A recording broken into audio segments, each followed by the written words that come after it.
नमस्कार, बहुत स्वागत है आपका डिबेट लाइव मध्य प्रदेश में। मैं हूं आपके साथ अमित शर्मा।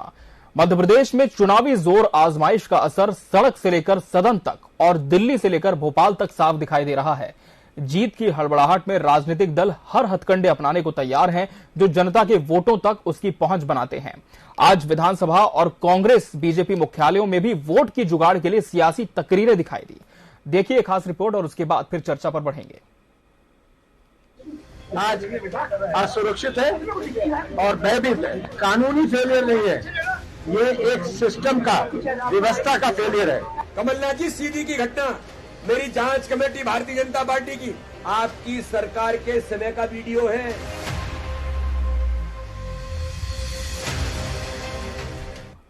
मध्य प्रदेश विधानसभा के इस कार्यकाल के आखिरी सत्र का शुरुआती दिन भी हंगामे की भेंट चढ़ गया। शुरू होते ही आदिवासियों पर अत्याचार को लेकर कांग्रेस और बीजेपी में जोरदार बहस हुई। कांग्रेस के विधायक गर्भगृह में पहुंच गए और सत्ता पक्ष के खिलाफ जमकर नारेबाजी की। सदन की कार्यसूची में शामिल विषय और विधेयकों को बिना चर्चा पारित करके सदन की कार्यवाही कल तक के लिए स्थगित कर दी गई। सदन से निकलने पर भी सत्ता पक्ष और विपक्ष के सदस्यों में एक दूसरे के प्रति तल्खी साफ दिखाई दे रही थी। मैंने माननीय अध्यक्ष जी से और कार्य मंत्रणा समिति में भी कल अनुरोध किया था, आज भी किया कि भाई देश का सबसे बड़े आदिवासी समाज मध्य प्रदेश में है, इसको अपमानित कर रहे।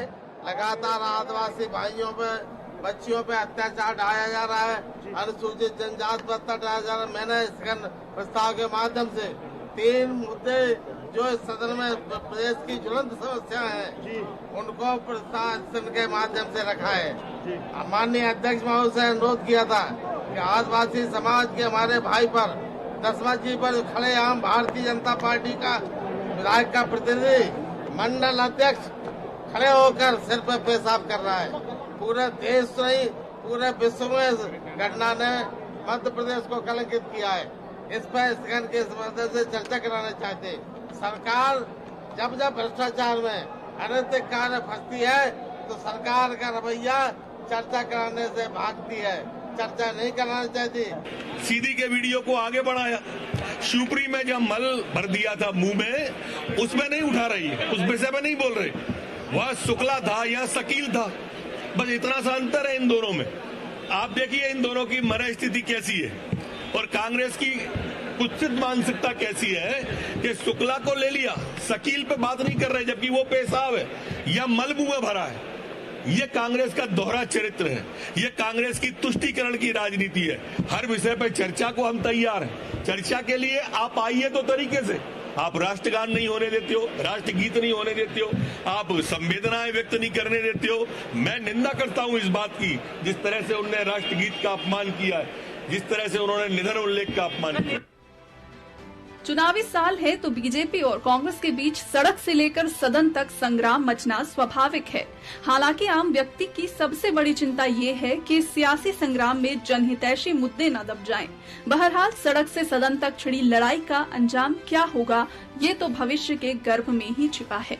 टीवी 24 के लिए भोपाल से अतुल विनोद पाठक की रिपोर्ट। तो चुनाव का जोर है, सड़क से लेकर सदन तक मचा शोर है। इस पर आज हम चर्चा करेंगे और इसके लिए हमारे साथ खास मेहमानों का पैनल भी जुड़ चुका है। हमारे साथ भाजपा प्रवक्ता सत्येंद्र जैन जी जुड़े हैं। सत्येंद्र जी, आपका बहुत बहुत स्वागत है इस डिबेट में। कांग्रेस से शहरयार खान जी अपना पक्ष रखेंगे। शहरयार जी, आपका भी बहुत बहुत स्वागत है। वरिष्ठ पत्रकार रघुवीर तिवारी जी भी इस चर्चा का हिस्सा होंगे, आपका भी बहुत बहुत स्वागत है रघुवीर तिवारी जी। सबसे पहला सवाल कांग्रेस से होगा। शहरयार जी, जिस तरह से सदन शुरू होने से पहले भी लगातार आदिवासियों का मुद्दा उठा और चूंकि पहले से ही बहुत तय था, आपकी पार्टी ने पहले भी स्पष्ट कर दिया था कि सदन में भी यह मुद्दा बहुत गूंजेगा, लेकिन लगातार जिस तरह से पार्टी नेताओं के बयान आपके सामने आए, इसके बाद सरकार ने जब अपना पक्ष रखा तो बात यही आई कि ये तमाम चीजें पहले हो चुकी हैं, फिर इसमें सदन का वक्त क्यों गया? जी, अपनी गलतियों को, जी, खामियों को पिछले 7 साल से जी जी जो हमें सदन में है और हम में इसकी जनता की आवाज को न उठाए, तो क्या ये चाहते हैं कि हम गूंगा विपक्ष? जी, सदन में चर्चा से पहले आप देखेंगे लगातार पिछले 5 साल 7 साल में जब भी सदन में जनहितों के मुद्दों पे चर्चा के लिए कांग्रेस पार्टी ने मुद्दे उठाया तो ये लोग सदन बीच में से छोड़ के भागने का काम करते हैं। और आज भी इसी की परिणति यह है कि सदन में जो कांग्रेस के विधायकों ने कांग्रेस पार्टी की तरफ से आदिवासियों के मुद्दे उठाए, उन मुद्दों से बचने के लिए ये सरकार नाकाम और निकम्मी सरकार है। उसने सदन में कार्रवाई का बड़ी जल्दी सफाई से और भाग गए, क्योंकि मध्य प्रदेश की जनता के सामने इनकी कलाई हम विपक्षी नाते खोलना चाहते हैं, उससे ये बचना चाहते हैं। ये बाहर जाके जनता को झूठ परोसते हैं। और अभी बीडी शर्मा जी कौन सी जांच एजेंसी से उन्होंने जांच करा ली कि वो मुद्दे को बोल रहे हैं कि पहले का मुद्दा है। अपनी सरकार की कामियों को नाकामियों को छुपाकर क्या मध्य प्रदेश को वापिस झूठ परोसने की इनकी आदत के अनुरूप काम कर रहे हैं। आप कितने संवेदनहीन हैं। मध्य प्रदेश में एक आदिवासी को अगर मूत्र विसर्जन उसके ऊपर किया जाता है और उसके बाद, आवाज आ रही है आपको? जी जी, आपकी आवाज मिल रही है जी। तो उसके बाद ये सरकार पाखंड करती है और हमारे मुखिया उसके सीएम हाउस में राजा की तरह बुलाते हैं और पैर पकड़ते हैं। शिवराज जी, उसको पैर पकड़ने की जरूरत नहीं थी। वो उसको ऊपर ये कार्रवाई जो हुई है भाजपा के एक विधायक प्रतिनिधि द्वारा, वो कार्रवाई क्यों हुई, ये जांच का विषय होना चाहिए था। जी ठीक है, सत्येंद्र जी का हम रुक कर लेंगे। मैं फिर आऊंगा शहरयार जी आपके पास, फिर आऊंगा सत्येंद्र जी का रुक कर लेंगे। सत्येंद्र जी, कांग्रेस कह रही कि भाजपा ने मूल मुद्दों से भागने की कोशिश इसलिए की क्योंकि कलई खुल रही थी, और दूसरी बात यह जिस तरह से ऑन रिकॉर्ड आपके पार्टी का बयान भी आया है कि जो घटना थी पुरानी थी, इसे अभी प्रेजेंट किया जा रहा है। इस पर आपकी टिप्पणी। देखिए अमित जी, भारतीय जनता पार्टी जी प्रदेश अध्यक्ष जी ने कहा, और जिस प्रकार से ये बात है तो जनजाति वर्ग का जी वो बड़ी घटना निंदनीय है। और स्वयं आपने देखा कि जो बंधु हैं हमारे जनजाति वर्ग से, उन्होंने भी कहा है कि ये घटना पुरानी है और ये कांग्रेस के समय की घटना थी। मैं ये कहता हूँ घटना निंदनीय है, लेकिन किसी के भी समय हो, और निंदा उसकी जितनी निंदा की जाए उतनी कम है जी। और जिस प्रकार से अभी उन्होंने कहा कि शिवराज जी को उनके पैर नहीं पखारने चाहिए थे जी, तो मुझे ऐसा नहीं लगता कि जनजाति वर्ग के समस्त बंधुओं का अभिनंदन हमें करना चाहिए अगर कोई भी कोई गलत पाप करता है। क्योंकि देखिए मध्य प्रदेश की जनता के जो 8.5 करोड़ जनता है, शिवराज जी माननीय मुख्यमंत्री जी और भारतीय जनता पार्टी की सरकार हमारी उनको भगवान मानती है। और अगर किसी के साथ भी जो पुष्प से ज्यादा सुकोमल हमारी जनता है, उनके लिए हमें वैसा व्यवहार करना चाहिए। हमें भगवान रूप में उनके ऊपर पुष्प का अर्चन करना चाहिए। अगर कोई भी गलती हुई है, कमलनाथ जी की सरकार में ही गलती हुई है। जब कमलनाथ जी की 15 महीने की सरकार थी उस समय, तो क्या ये कमलनाथ जी उनका, अगर कांग्रेस कहती है इनको उनका चरणामृत पीना चाहिए, उनका पूजन करना चाहिए। लेकिन देखिए कमलनाथ, मैं एक घटना की बात नहीं कर रहा हूँ, इसी के साथ साथ शिवपुरी में भी एक घटना हुई है। इस पे मूत्र विसर्जन हुआ, उसके अंदर मैला ठूस दिया, उसके मुंह में मैला खिला दिया। तो यह भी बड़ी निंदनीय घटना है, लेकिन उस पर कोई बात नहीं होती है। कांग्रेस को जवाब देना चाहिए। उसमें भी देखिए यहाँ पर एक प्रवेश शुक्ला करके लड़का जो आ रहा है व्यक्ति, वहां पर शकील की बात नहीं हो रही। जो हमारे गृह मंत्री जी ने कहा कि घटनाएं किसी भी प्रकार की वो निंदनीय है और सभी के ऊपर कार्रवाई होना चाहिए और वज्रदंड होना चाहिए, जो हमारा जो न्याय व्यवस्था है उसके अनुसार। दूसरी बात, अब मैं बात कहूं, इसको जो जनजाति वर्ग के कल्याण की बात करें तो कांग्रेस को आज जवाब देना पड़ेगा कि क्यों जनजाति वर्ग के 3 लाख आदिवासियों के पट्टे कैंसिल कर दिए थे 15 महीने की सरकार में, उनको बेघर कर दिया था कमलनाथ जी की सरकार ने। हमें तो भारतीय जनता पार्टी ने, हमने माननीय शिवराज जी ने उस हमारे जनजाति बंधु का अभिनंदन किया और साथ ही साथ हमने उसको अभिनंदन किया और 3 लाख घरों में पट्टे भी हमने दिए हैं। तो 3 लाख जनजाति बंधुओं को हमने फिर से उनको रहने का घर दिया और पूरा अधिकार के साथ दिया, ये काम किया। इसी प्रकार से आप देखिए हमारे जनजाति बंधु हैं, बैगा सहारिया बंधु हैं हमारे, तो बैगा सहारिया बंधुओं को 1-1 हजार रुपए माननीय शिवराज जी देते हैं जब हमारी सरकार थी। लेकिन 15 महीने की सरकार में उन जनजाति बंधुओं के को भी वो 1-1 हजार रुपए प्रति माह देने का काम उस पर कुठाराघात कर दिया था, कमलनाथ जी की सरकार ने बंद कर दिया था। और हमने जनजाति बंधुओं की अगर बात करें तो जनजाति बंधुओं का अभिनंदन करने का काम कमलनाथ जी की सरकार रही इतने सालों तक, और केंद्र में सरकार रही। क्यों राष्ट्रीय जनजाति दिवस, हमने राष्ट्रीय जनजाति गौरव दिवस मनाने का काम भगवान बिरसा मुंडा जी की जयंती पर करा, जिन्होंने नारा दिया था कि आवा आवा धरती आवा, और अपना अप्पा राज सेतो जना महारानी राज तुंडो जना, जिसका मतलब ये होता है कि हमारे को अपना स्वराज की स्थापना करना चाहिए और महारानी का राज जो है, ब्रिटिश राज जो है, उसको ध्वस्त करना चाहिए। तो ऐसे जनजाति वर्ग के बंधु हमारे, जिन्होंने अपना सर्वस्व निछावर कर दिया स्वराज के लिए, उनके लिए सोचते रहिए सरकार।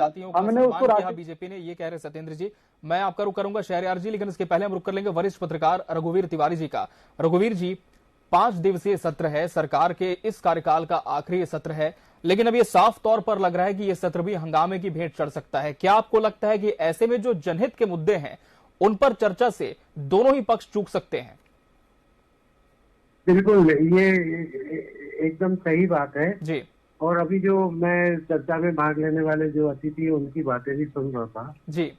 दरअसल क्या है कि चुनावी बयार पूरी तरीके से चुनावी माइंडसेट प्रदेश के ऊपर छा चुका है। बिल्कुल। और इन सब के बीच में जो सदन से और सड़क तक सत्ता की जो लड़ाई है जी। वो एकदम खुल के सामने आ गई है और सारा के सारा पूरा जो सेट है वो आदिवासी वोटर के ऊपर फोकस सारी चीजें हैं पूरा जी। इससे आदिवासी के प्रति जो आदिवासियों के प्रति जो प्रेम है पार्टियों का जी, उसके दो पहलू, एक नैतिक और एक राजनीतिक। जी। नैतिक रूप से तो आदिवासियों के अत्याचार और अन्याय उनसे ही मतलब नहीं है, अगर कोई भी जाति का आदमी है, कोई भी है जी। तो उसके प्रति खड़ा होना चाहिए राजनीतिक दलों को भी।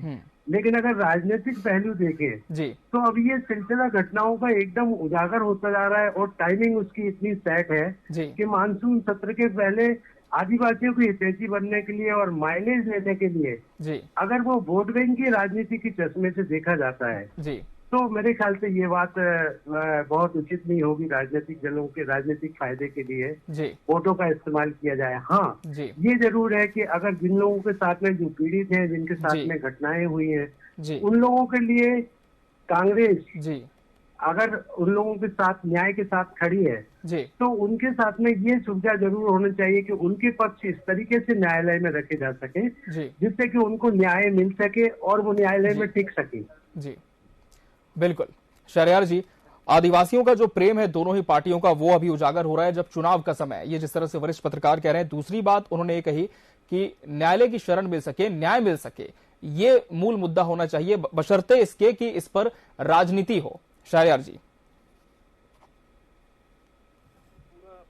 बात रखने का समय दीजिएगा, अभी आपने भाजपा के प्रवक्ता। बिल्कुल बिल्कुल, पूरा समय है, आप पूरी अपनी बात रखें। जी, मैं तिवारी जी को सुन रहा था। तिवारी जी, सरकार का काम होता है न्यायालय में पीड़ित का पक्ष रखना, ना कि कांग्रेस पार्टी का। हमारा जो दायित्व है वो सदन में मध्य प्रदेश की जनता की आवाज को उठाना, और वो हम बाखूबी उठा रहे हैं सड़क से लेके सदन के बीच। लेकिन पिछले आपने भी देखा होगा, आप वरिष्ठ पत्रकार हैं, कि लंबे समय से जब सदन चालू होता है 1 या 2 दिन में वो सदन का ये समाप्त करके और भागने का काम करते हैं, क्योंकि विपक्ष अगर मध्य प्रदेश की जनता के जनहितों को मुद्दों को उठाएगी तो इनकी कलाई खुलेगी। हम नहीं बोल रहा है, एनसीआरबी का डाटा बोल रहा है। ये अभी हाल की घटना को भी अगर आप दरकिनार कर दें तो मध्य प्रदेश में आदिवासियों पे 35% अत्याचार बढ़ा है। तिवारी जी, आप जागरूक पत्रकार हैं, आपको भी ये चीज मालूम होगी। कांग्रेस पार्टी किसी पे आरोप लगाने के लिए घटनाएं के साथ नहीं खड़ी होती। मध्य प्रदेश की जनता को न्याय दिलाने के लिए हमारा दायित्व है और उस दायित्व के साथ खड़े हैं। क्या ये एक सहयोग हो सकता है कि सीधी के बाद ग्वालियर हुआ, शिवपुरी हुआ, इंदौर हुआ, तो ये जो हमारे गृह मंत्री देश की वो हीरोइनों के कपड़ों पर और उस पर जो रोज आके बोलते हैं, तो मध्य प्रदेश में अगर वो कानून व्यवस्था का राज कायम करें तो ऐसी घटनाएं नहीं हो सकती।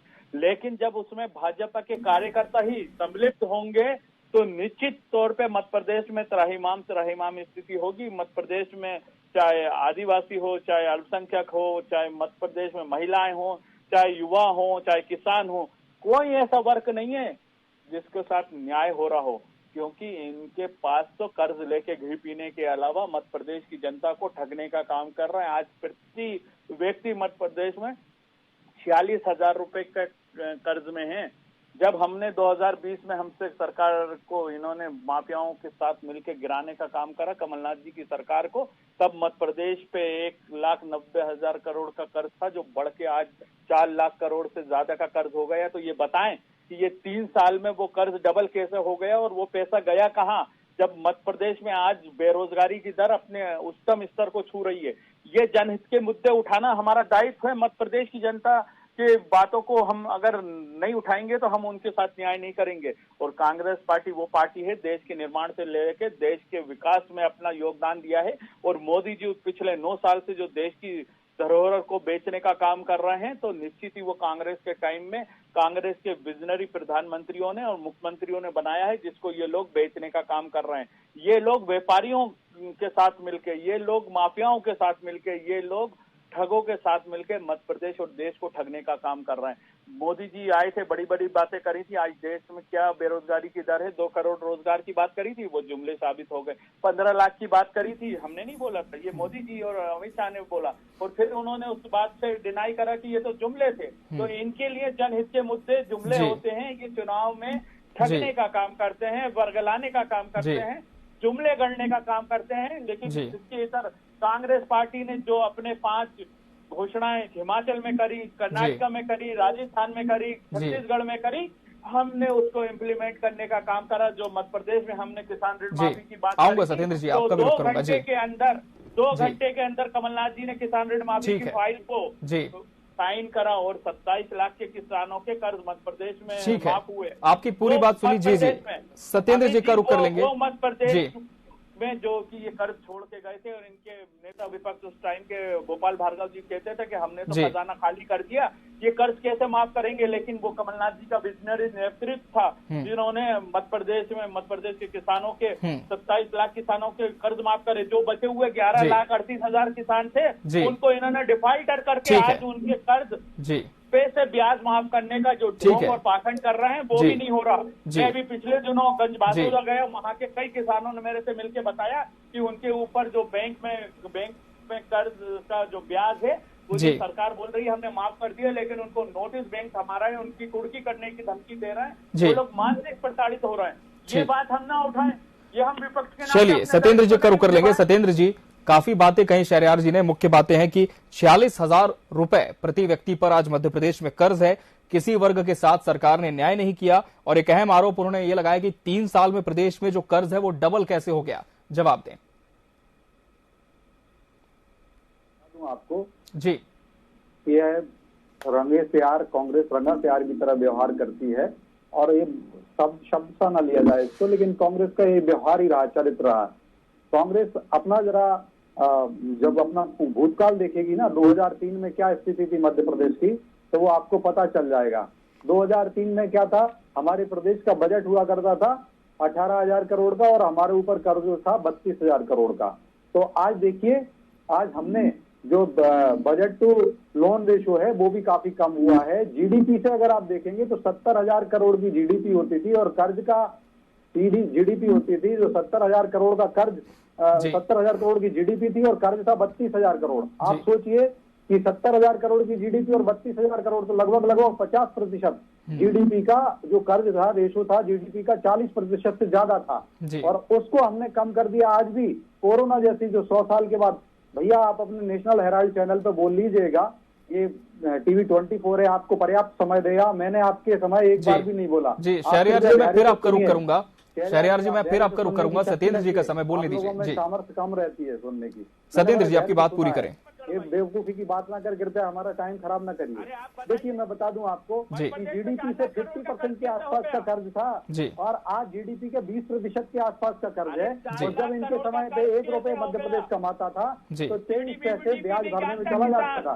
आज कोरोना काल के बाद भी जो कर्ज है वो 1 रुपए कमाने के बाद 12 पैसे ब्याज में जा रहा है। तो हमने मध्य प्रदेश की आर्थिक उन्नति की है। और रही बात किसान कर्ज माफी की, तो देखिए किसान कर्ज माफी में मैं आपको बता दूं, खुद कमलनाथ जी ने कहा कि इनकी सरकार ने 2000 करोड़ का घोटाला कर दिया, मात्र 5000 करोड़ का कर्ज माफ किया, 65,000 करोड़ का कर्ज इनको माफ करना था। तो वित्तीय वर्ष में 5000 करोड़ का कर्ज माफ करा, उसमें 2000 करोड़ रुपए इन्होंने अपने खुद कांग्रेसी नेताओं को दे दिए। खुद कमलनाथ जी ने कहा 10-12 हजार रुपए का जो कर्ज माफ हुआ, जो मृत किसान है उनके नाम हो गया, वो मृत किसानों का पैसा किसके पास गया, ये बहुत बड़ी बात खुद कमलनाथ जी ने स्वीकार करी थी। कमलनाथ जी ने अपने मुख्यमंत्री काल में स्वीकार की और 2000 करोड़ का उन्होंने खुद कहा। आगर का अरे आपको पता नहीं है, आगर का एक किसान है, आगर का उसके मृत हो गया था, उसके नाम पर 12,000 रुपए माफ हुए और इसको 15 साल लग जाते। 65,000 करोड़ का कर्ज माफ करने में 15 साल लग जाते। सोचिए 5 साल के लिए चुनी हुई सरकार रहती है। ऐसी मूर्खों जैसी बातें करने का काम कमलनाथ जी करते रहे हैं, कांग्रेस की सरकार करती रही, उनके प्रवक्ता भी मूर्खता का पूर्ण बात करते हैं। और आप देखिए जिस प्रकार से बेरोजगारी की बात करें तो बेरोजगारी के ऊपर आप देखिए, बेरोजगारी पे खुद PMI कंपनी जो है वो रेटिंग देती है। छत्तीसगढ़ में बेरोजगारी कम हुई और दूसरे नंबर पर भारत में कहीं किसी राज्य में बेरोजगारी कम हुई तो मध्य प्रदेश में कम हुई, जहाँ पे राजस्थान में 23% से ज्यादा की बेरोजगारी दर है। तो ये देखें आज हमने एक सवाल 1.5 लाख लोगों को सरकारी नौकरी दे रहे हैं, 40 लाख लोगों से ज्यादा हमने रोजगार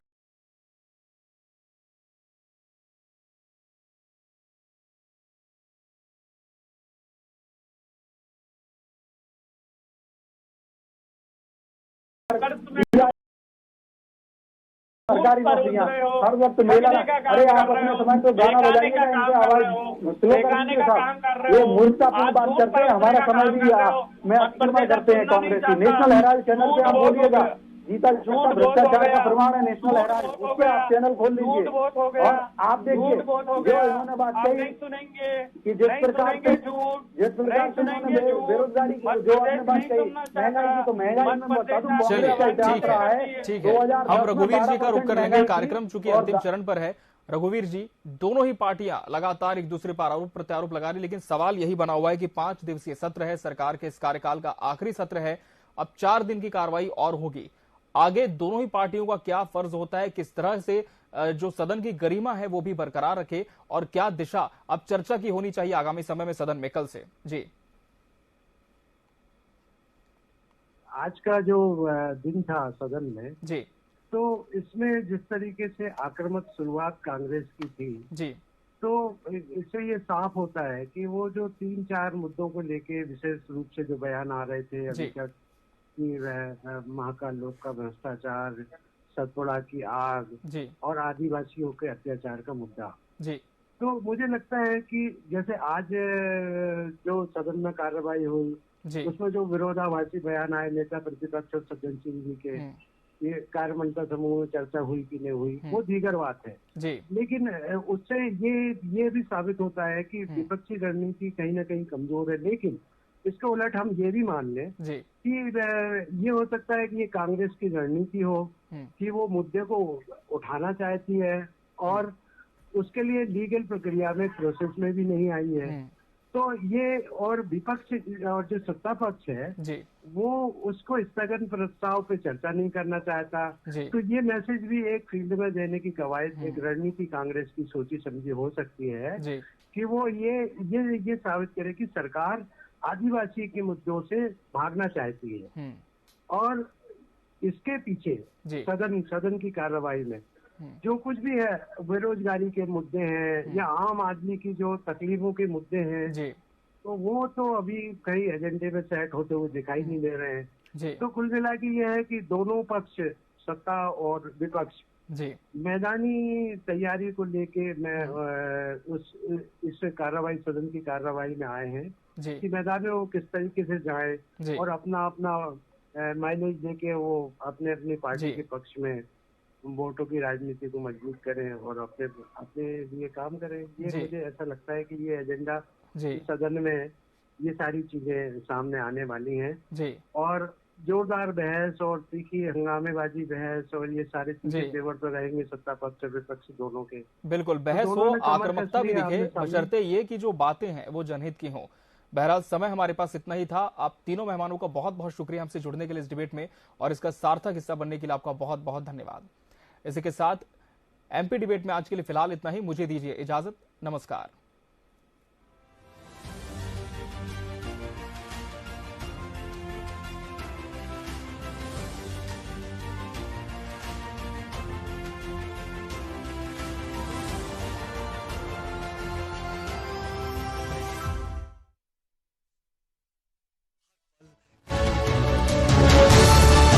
छत्तीसगढ़ में विश्वसनीय खबरों का नया गढ़ टीवी 24